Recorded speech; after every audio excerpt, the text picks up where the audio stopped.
ਸਾਬਕ ਨਹੀਂ ਹਾਂ ਇਹਦਾ ਜਿਹੜਾ ਮੁੰਡਾ ਹਾਂ ਉਹਦੇ ਕੋਲ ਕੁਕੜੀ ਕਿਹਦੀ ਇਹਦੇ ਨਾਲ ਸਾਡੇ ਇੱਕ ਕੁਕੜੀ ਪਈ ਸੀ ਪਾੜਿਆ ਦੇ ਤੇ ਨਾਲ ਇਹ ਬੱਚੇ ਨੂੰ ਚੁੱਕ ਕੇ ਲੈ ਆਏ ਕੌਣ ਸਾਬਕ ਨਹੀਂ ਦਾ ਜਿਹੜਾ ਮੁੰਡਾ ਅੱਛਾ ਫੇਰ ਹੁਣ ਕੀ ਆਣਾ ਕੀ ਕਰੀਏ ਇਹਦਾ ਰਾਤ ਤੂੰ ਹੀ ਤੇ ਨਾ ਫੜਦੀ ਨੀ। ਤੇ ਤੂੰ ਨਾ ਦਰਖਾਸਤ ਦੇ ਨਾ ਸਾਨੂੰ ਇੱਕ ਪਰਚਾ ਕਰਾ ਨਾ ਉੱਤੇ ਪਰਚੇ ਦਾ ਫਿਰ ਪੈਸੇ ਕਿੰਨੇ ਪੈਸੇ ਨਹੀਂ ਨਾ ਲੈਂਦੇ ਹੂੰ ਉਂਝ ਹੀ ਪਰਚਾ ਹੋ ਜਾਂਦਾ ਹੁੰਦਾ ਯਾਦ ਆ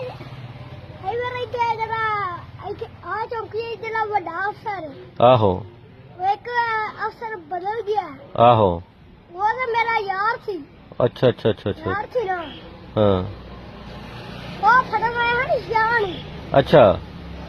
ਹਾਂ ਮੈਂ ਆਪ ਸ਼ਾਨ ਨੂੰ ਤੋਂ ਪੜਾਇਆ ਸ਼ਾਹ ਕਿਹੜਾ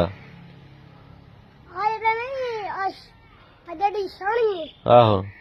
ਉਹ ਮੁੰਡੇ ਦੀ ਕਿਉਂ ਉਹਨੇ ਕੀ ਕੀਤਾ ਸੀ ਉਹ ਜਿਹੜਾ ਉਹਨੇ ਚੂਚੇ ਚੁੱਕੇ ਅੱਛਾ ਪਿੰਡ ਤੇ ਕਿ ਬੜਾ ਜਾਂ ਚੂਚੇ ਚੁੱਕੇ ਸਹੀ ਹੋ ਗਿਆ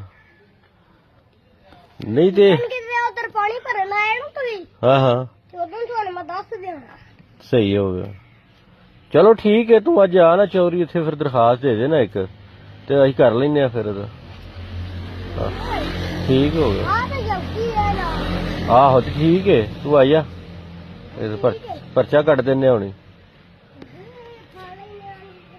ਠੀਕ